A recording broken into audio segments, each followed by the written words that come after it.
साथियों नमस्कार। मैं वीरेंद्र राठी आपके साथ। साथियों, जैसा कि आपको पता है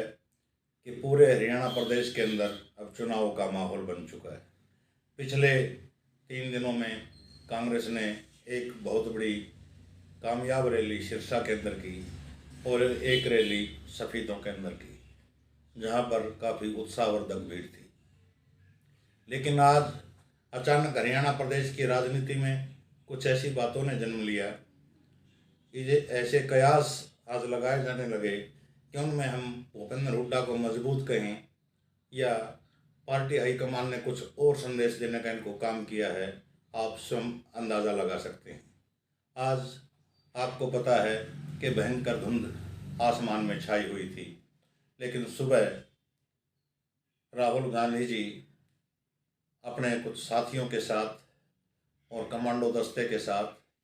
झज्जर जिले के छारा गांव में बजरंग पूनिया को साथ लेकर के एक कुश्ती अखाड़े में पहुंचे, जहां उन्होंने पहलवानों के साथ कुछ दाव पेच भी लगाए, उनके साथ बातचीत भी की और खाड़े के जो संचालक थे उनसे भी उन्होंने बातचीत की। जब मीडिया के ऊपर, राष्ट्रीय चैनलों के ऊपर ये खबर चली तो सोशल मीडिया के लोग भी उधर दौड़े और कांग्रेस पार्टी के कुछ राजनेता भी, जिनको कोई भी पूर्व सूचना नहीं थी, उन्होंने भी चाहा कि वो भी जाकर के उनसे मुलाकात करें, लेकिन उनके जाने से पहले राहुल गांधी जी वहाँ से निकल चुके थे। सोशल मीडिया के माध्यम से और राष्ट्रीय मीडिया के माध्यम से जब ये खबर फैली तो ज़्यादातर लोग इसके राजनीतिक अर्थ कई प्रकार से निकालने लग गए। कुछ लोगों का तो यहाँ तक भी कहना आया कि राहुल गांधी जी ने एक संदेश दिया है कि किसी भी स्थानीय नेता को अपने साथ ना बुला करके वो संकेत देना चाहते हैं कि हरियाणा प्रदेश के अंदर जो कांग्रेस के अंदर गुटबाजी है इसको दूर किया जाए, वरना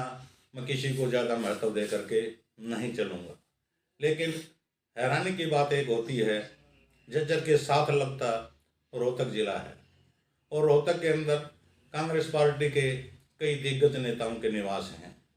झज्जर के अंदर भी कांग्रेस पार्टियों के निवास हैं, नेताओं के निवास हैं, जिनमें ना तो भूपेंद्र सिंह हुड्डा को बताया गया,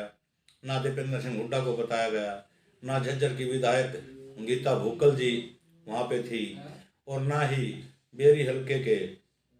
दिग्गज नेता डॉक्टर रघुवीर सिंह कादियान उनके साथ थे। तो ऐसे में चर्चाओं का बाजार ये गर्म है कि भूपेंद्र हुड्डा को कहीं न कहीं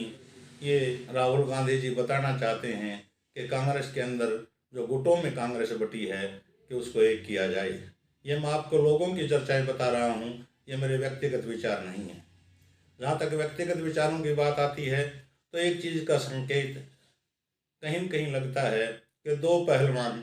जो हरियाणा प्रदेश के हैं, जिनमें एक तो प्रमुख रूप से बजरंग पूनिया हैं, जो आज राहुल गांधी जी के साथ यहाँ आए, छारा गांव में आए थे, और दूसरी पहलवान साक्षी मलिक, जिसके पिछले 2 दिन से सोशल मीडिया के ऊपर प्रियंका गांधी जी के साथ फोटो वायरल हो रही हैं। तो दोनों पहलवानों के बारे में भी लोगों का मत ये है कि कांग्रेस पार्टी या राहुल गांधी जी इनको कहीं न कहीं से चुनाव लड़ा सकते हैं, क्योंकि इसके पीछे एक बात तो जग जाहिर है कि दोनों पहलवान एक तरह से कुश्ती से संन्यास ले चुके हैं। उनका उम्र भी पहलवानी की तरफ से ढलान पर है। तो हो सकता है कि एक नई पारी का आगाज वो हरियाणा प्रदेश की राजनीति में करें। लेकिन जहाँ तक बजरंग पूनिया की बात आती है तो बजरंग पूनिया के लिए, राहुल गांधी जी के लिए सबसे बड़ी समस्या ये रहेगी कि उनको विधानसभा का चुनाव लड़वाया जाए या लोकसभा का चुनाव लड़वाया जाए। अगर विधानसभा का चुनाव लड़वाया जाएगा तो कहाँ से लड़वाया जाए, क्योंकि बादली विधानसभा क्षेत्र के अंदर उनका गांव आता है और बादली से कांग्रेस पार्टी के सिटिंग विधायक कुलदीप वत्स जी मौजूद बैठे। अगर इस प्रकार की चर्चा कहीं राजनीतिक रूप से ज़्यादा चली तो कुलदीप वत्स के चेहरे के ऊपर भी कहीं न कहीं शिकन आएगी कि सिटिंग विधायक जो मौजूदा विधायक हैं और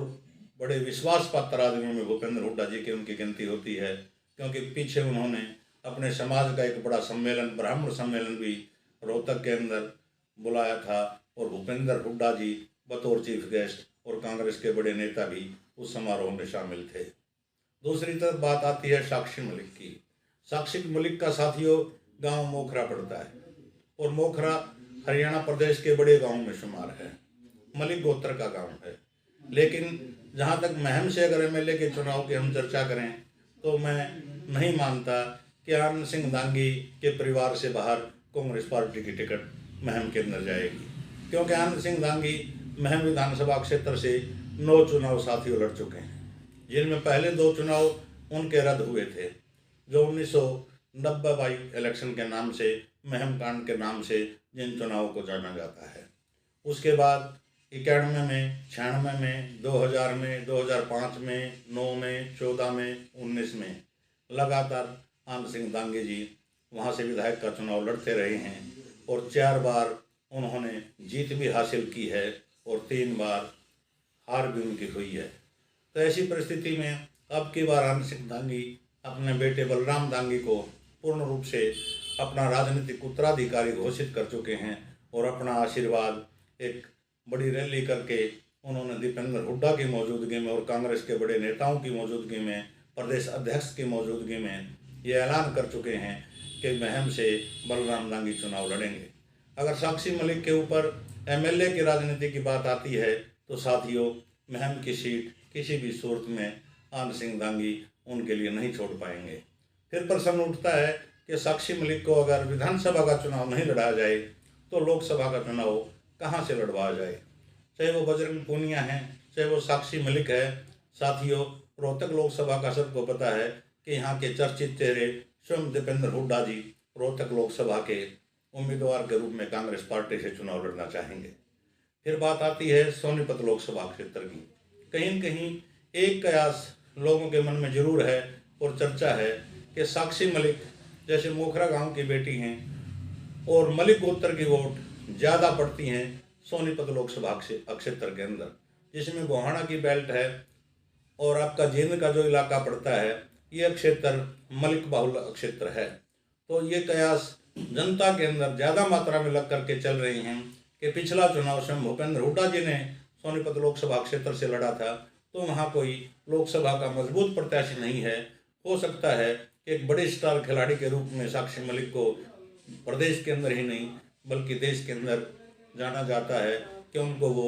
सोनीपत से लोकसभा का चुनाव लड़वा सके, और ये हो भी सकता है साथियों। इसका परिणाम किस प्रकार से आएगा, जीत के रूप में आएगा या हार के रूप में आएगा, ये आज हम नहीं कह सकते। ये बड़ा जल्दबाजी का निर्णय होगा कि हम जब ये कहें कि फलां जीतेगा फलां हारेगा।